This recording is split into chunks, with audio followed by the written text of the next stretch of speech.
Governor Dayton is calling for changes after learning about an increase in the number of oil trains running through heavily populated parts of the Twin Cities. Dayton wrote a letter to BNSF Railway's president saying he's outraged that he wasn't informed about the changes. Let's go live to Susan Elizabeth Littlefield downtown this morning with more of what the governor is asking for here.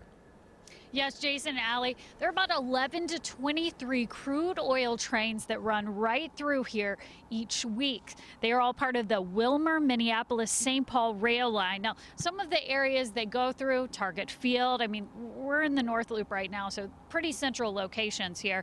Now, we want to tell you more about that scathing letter that was written to the president of Burlington Northern Santa Fe Railway. Governor Dayton says that he is outraged over not being informed of the significant change in operation, which puts an additional 99,000 Minnesotans at risk, quote unquote. Now, that brings the total number of people in the state who possibly live within an evacuation zone to roughly 425,000 people. DFL Representative Frank Hornstein championed last year's crude oil transport response bill. The governor is absolutely right. There should not be these dangerous oil and ethanol trains being routed through population areas.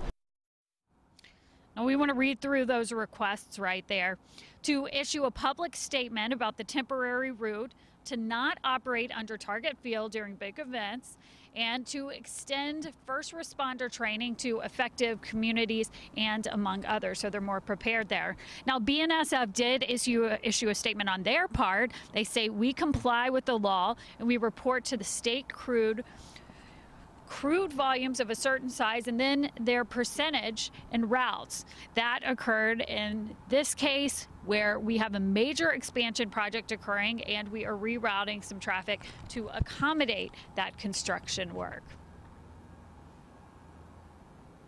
Now, all of this, of course, is an effort to prevent accidents. You might remember there was one this past summer in Montana, and then there was also one in Quebec when 47 people died. So pretty serious stuff here.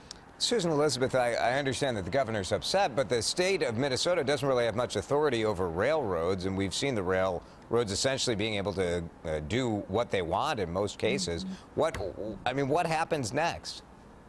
Well, you know, after that letter right there, the governor is asking for a progress report, and we do know that BNSF says that they are in direct talks with him, so we'll just have to see what comes from that. Okay, it's an important issue. Thanks, Susan Elizabeth.